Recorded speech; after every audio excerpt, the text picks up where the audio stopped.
Hey, this is the C&D channel. I'm Chris, and this is MMA for you. I'm going to be doing my predictions for Strikeforce and M1 Global's Fedor versus Henderson, which is going to happen on Showtime on July 30th. Okay, let's start with the prelim card and go on to the main card. First fight of the night, we have Derek Brunson versus Lumumba Sayers. I got the undefeated Derek Brunson to win this one. Next fight after that, we have a women's fight as Alexis Davis is going to fight Julie Kedzie. Julie Kedzie winning this one. She trains in Jackson's. Alexis Davis, every time she's fought, besides like Tanya Avenger, every time she's fought anyone that was like pretty good, she's lost to. Julie Kedzie's fought like Kelly Capold, Shayna Blazer. I don't think she won that one though, but but she's won against some pretty well-known female fighters. Okay, next fight after that, we have Tyler Stinson versus Eduardo Pamplona. I got Eduardo Pamplona winning this one. Trains in Black House for one, and that's pretty huge. Stinson, I remember seeing him in like Bellator and whatnot. I mean, he's good, but I never found him. He's just solid. And so I just have Pamplona winning that one. Okay, and next fight after that, we have Lyle Beerbaum versus Jessius Cavalcante. I got Cavalcante winning this one. Beerbaum's game definitely is to take guys down, try and like out jiu-jitsu, out scramble people. Just can't see it with Jessius Cavalcante. Cavalcante is going to have the stronger stand-up and has a great Brazilian jiu-jitsu game of his own. Okay, and now let's go on to the main card. Okay, we have the Hands of Steel, Scott Smith versus Tarec Saffiedine. I gotta go with Tarec Saffiedine to win this one. Very solid stand-up, good takedown defense, good defense. You don't really see Tarec Saffiedine really getting hit clean. I mean, Scott Smith's the type of guy that'll take three to give out one, but I just think Saffiedine's a more technical striker here, and I think he'll pepper Scott Smith in this fight. I can't see any of these like miracle comebacks in this one. Okay, next fight after that, we have Paul Syntax Daley versus Tyron Woodley. This one's pretty tough for me to call. Paul Daley, obviously mainly a stand-up guy. Woodley's mainly a wrestler. And the thing with Daley is a lot of people want to think Daley's weakest point is his wrestling, but I think a lot of people confuse it with him being like utterly incompetent in that area. Obviously that Jorge Masvidal didn't do him any favors as he was getting taken down a lot by him. It's not like I remember I was just watching like the Alessio fight. It's not like Daley doesn't know how to defend a takedown, or he can't do takedowns himself. That's the thing. And Woodley, he's a very hot welterweight prospect. I mean, he didn't look that great against Nathan Coy. Didn't look that good against Tarec Saffiedine. I mean, he wall installed a lot of that Tarec Saffiedine fight, and he seems so tentative with any of his strikes against Saffiedine, which makes me think that like Woodley, I would imagine he'd be pretty tentative against Paul Daley, to be perfectly honest. He's got to watch out for that left hook. I have a hard time believing that like Daley's not going to be able to connect with something on Woodley. That's the thing. I'm going with Daley in this one. I just don't think he can do what like Koscheck did and like keep backing up, find an opening, and just freaking do a spear style takedown, kind of like Koscheck. I haven't really seen that from Woodley. Possibly wall install from Woodley for sure. He's definitely going to slow down the fight to where he wants it. But I can see Daley, and like I said, he's not totally incompetent with like takedown defense and whatnot. I just think he'll connect somewhere in the fight and probably win it by TKO or KO. Okay, next fight after that, we have two middleweights as Robbie Lawler is going to fight Tim Kennedy. This one I kind of struggle with. the thing with Lawler, he has proven power, good stand-up. His takedown defense is actually pretty good, despite him getting taken down over and over again by Jacare. With Tim Kennedy, I mean, he really thrives in the clinch. It really comes down to if Kennedy can get the takedown on Lawler or not. I'm going back and forth in this one, actually. I'm going with Kennedy to win this one.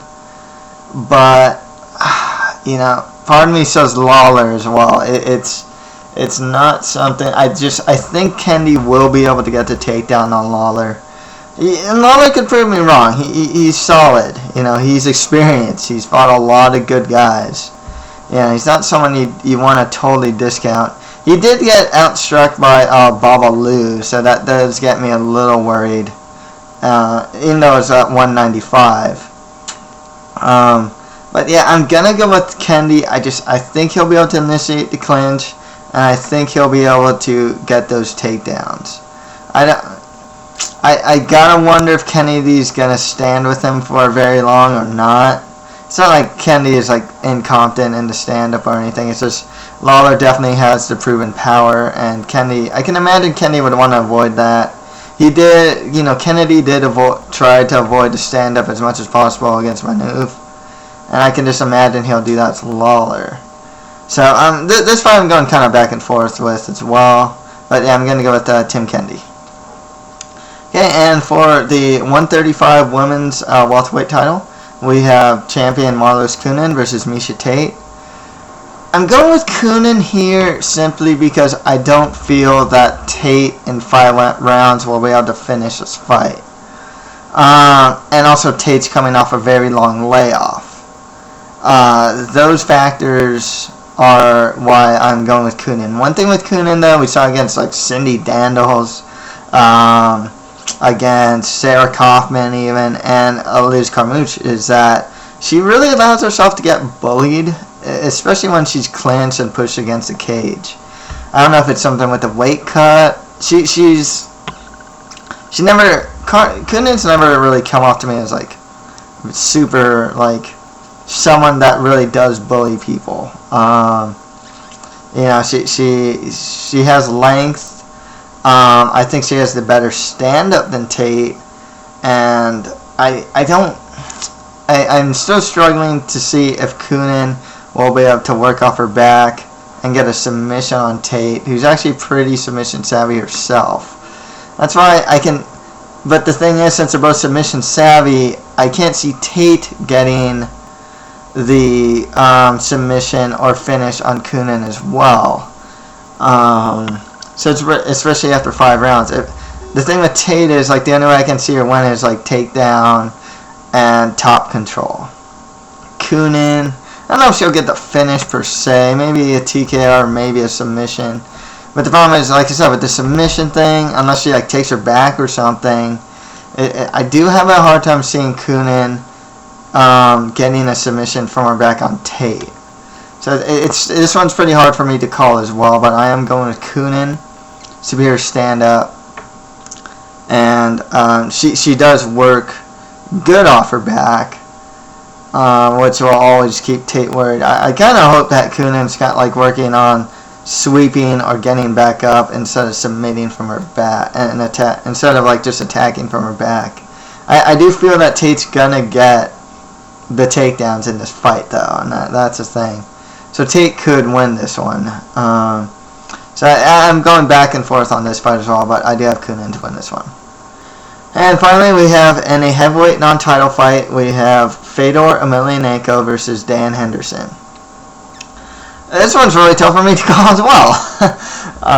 Both these guys have never been knocked down in their careers. And I honestly get the impression that one of these guys will get knocked out in this fight.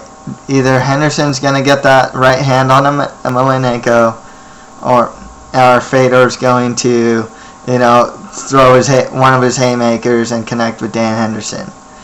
It's really tough for me to call. I'm going a little more with the nostalgia here and going with Fedor here. Obviously, he's lost against Bigfoot recently and Verdum. He beat Brett Rogers before that. Henderson's actually doing really well. I mean, he beat Babalu. He beat Justice Cavalcante. Oh no, Justice. Fejao. He beat Fejao Cavalcante with the right hand. So obviously Dan Henderson still has that right hand of doom, and could easily connect it against Fedor. It's not inconceivable. I'm going back and forth in this one. You gotta question Fedor's motivation these days. I mean, he's talked to retirement. Henderson, I don't know how this guy at 40 still fights at such a high level, but he still does. You know, Jake Shields' fight notwithstanding, and even then he looked really good in that first round. And considering the positions that he was in, you never got the impression that Henderson was gonna get finished. So Henderson's definitely still has, you know, a lot in the tank, whereas Fedor is contemplating retirement. You don't know about his motivation. I mean, he's trained with some good people. Ernesto Hughes, he's trained back with his brother Alex. So it's really tough. I see the fight mainly standing up. That's the thing. I can see some clinches, and both of these guys are very strong in the clinch. But I gotta go with Fedor. He definitely goes forward a lot more, and he really, you know, obviously he didn't do it very well against Bigfoot, but he does generally time his haymakers pretty well. He obviously didn't look that great doing it against Bigfoot. Bigfoot does a much taller guy too, whereas Henderson, he won't have to worry about that height or weight disadvantage. And that's another reason why I'm going with Fedor. He's actually going to have a weight disadvantage. Both guys have fought heavyweights before. Fedor has fought more heavyweights, though, in his career. So I'm going to go with Fedor to win this one. And yeah, that's pretty much it for my predictions for the Strikeforce's Fedor versus Henderson. If you have any comments, please leave them below. And yeah, that's it for MMA for you. Thank you very much.